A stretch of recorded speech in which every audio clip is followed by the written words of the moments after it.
Football is not about life and death. I can assure you it is much, much more than that. Bill Shankly was absolutely spot on when he said that, and after listening to Mohamed Salah's amazing story, you'll know why he was always destined to be a Liverpool legend.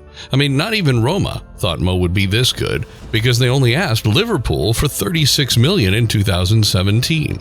It took him only 3 years to win the Premier League and the Champions League. And even now, people struggle to believe how Liverpool found one of the best players in the world in a man no one noticed before. Despite all the glory he has brought to Liverpool, the greatest honor for him is the fact that he gets to represent Egypt.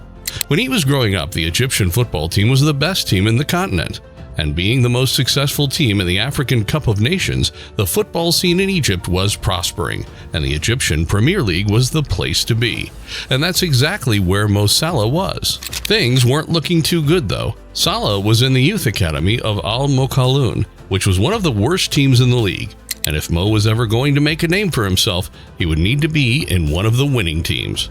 So he got to work. Al Mokhaloun's training ground was 4 hours away from where Salah lived. And since he couldn't afford a place close to the training ground, he had to spend 8 hours a day traveling to and from the training center. He even stopped going to school and pretty much risked his entire future by putting everything he had into football. And you know how old he was when he made these decisions? 14. Imagine a 14-year-old kid with no idea what he's going to do if it doesn't work out, taking the train for 8 hours a day just to go to a football academy. But his hard work and dedication paid off, because just a year later he was training with the first team, was promoted from left back to left wing, and even had his own room at the training facility. This was already impressive for a 15-year-old, but Mo was just getting started. The grind continued, and just 2 years later Mo was the star player of Al Mokhaloun, and it wasn't long until the bigger clubs started sniffing around. But just when things were looking up, just when Mo was starting to turn heads, disaster struck in Egypt. On February 1st, 2012, Al Masry was playing Al Ahly, and with all the things going on in Egypt those days, it's fair to say no fan came to the stadium to watch the game. Political tension was at a breaking point, and even though there were police at the stadium, they really didn't care about doing their jobs. So when Al Masry fans stormed the pitch after the game and made their way to Ahly fans, there was no one to stop them. The Egyptian Premier League saw its darkest time that day, as fans attacked fans with knives and clubs. 74 fans were killed that day, with hundreds more injured. The league was scrapped, and no top-tier football was played for the next 2 years. Mo would have had nothing to do for this time, but he was called up to the Egyptian national team for the Olympic Games. But before that tournament started, they set up a friendly against FC Basel, where Mo Salah lit the pitch on fire. FC Basel's president was instantly a fan, and not more than a month later Salah had signed with FC Basel. This news motivated him even more, and he absolutely popped off at the Olympics and had everyone buzzing before he came to Basel. Basel had just lost Sheridan Shaqiri, and despite not knowing a word of their language, Salah did a pretty good job of making sure Basel didn't miss Shaqiri. He mostly played off the bench, but when he did, he always helped his team. He had 27 goals and assists in 2,700 minutes and helped Basel get to the semifinals of the Europa League. Even though Mo scored in the semis, Basel lost to Chelsea and had to pack their bags. But the biggest highlight of his time at Basel was definitely his contributions to getting Egypt to the World Cup qualifier playoffs. They were smashed 6-1 by Ghana in the first leg, but the Egyptian people knew they had a star in Mo Salah. The next year, Salah met Chelsea in the Champions League group stage and scored on both occasions, which really impressed Jose Mourinho, who signed him up the first chance he got. To play under the best manager in world football was definitely a dream come true, but in a team as jam-packed with talent as Chelsea, breaking into the playing 11 would prove harder than it seemed. To become a regular player for Chelsea, Mo would have to outperform the likes of Eden Hazard, Ito, Willian, and Fernando Torres. And though Salah would later prove to be just as good as, if not better than, their level, he was too young to be given such a challenge at that time. His next 2 seasons were dismal. And to make matters worse, he was even called out by Jose Mourinho in a post-match interview for letting him down. This meant he was definitely not going to get a lot of playing time soon. Mo knew he had to find somewhere else to get the minutes he needed, so he said yes to a loan move to Fiorentina.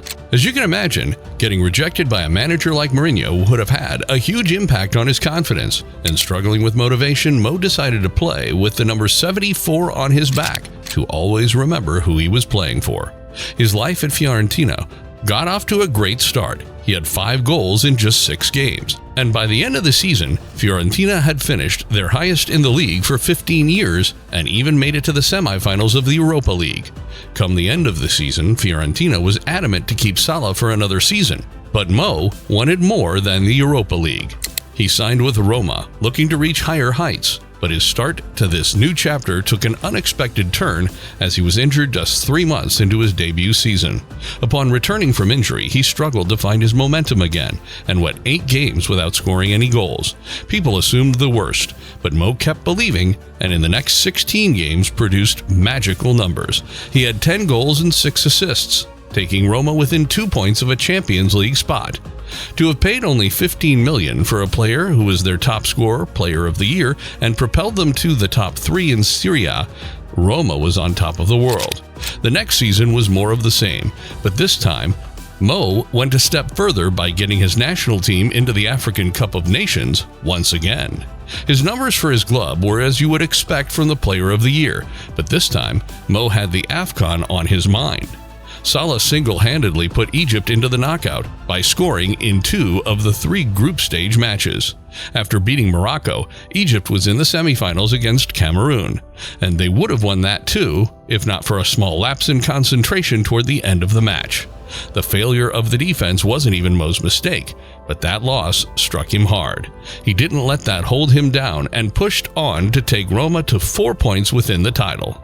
Roma finished on 87 points, the highest in their history, but they never got to celebrate that season because they knew Mo was going back to the Premier League to prove Mourinho wrong. In 2017, Liverpool completed the signing of the Egyptian for a small price tag of £34 million, and without knowing, they made the greatest signing in their history. Liverpool fans won't admit to you, but when they saw their club signing a Chelsea flop, they weren't exactly pleased. But that sentiment soon changed, as in his debut season, Mo broke the record for the most goals in a Premier League season by scoring 32 goals in 38 league games. And believe it or not, that wasn't the highlight of his season, because after 28 years of no World Cup football, Mo carried Egypt through the World Cup qualifiers, and after scoring a last-minute penalty against Congo, he cemented Egypt's place in the 2018 FIFA World Cup. A season like that comes once in a century, and most football fans believe that was when Mo's career peaked.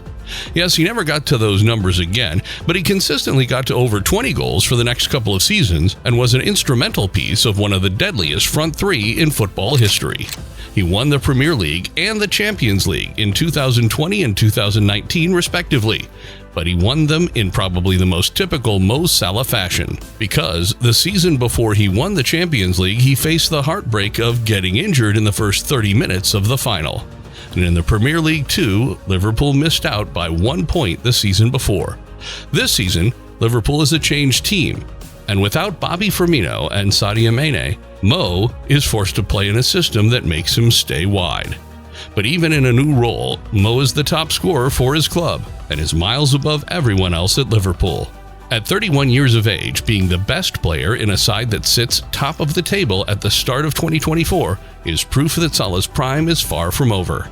His story started with the biggest tragedy in Egyptian football. After seeing massive highs and even bigger lows, Salah finally made it to the pinnacle of professional football. And even today, before he goes out to play in the best league in the world for one of the best teams in the world, he thinks of one thing and one thing only: those 74 fans who lost their lives in February of 2012.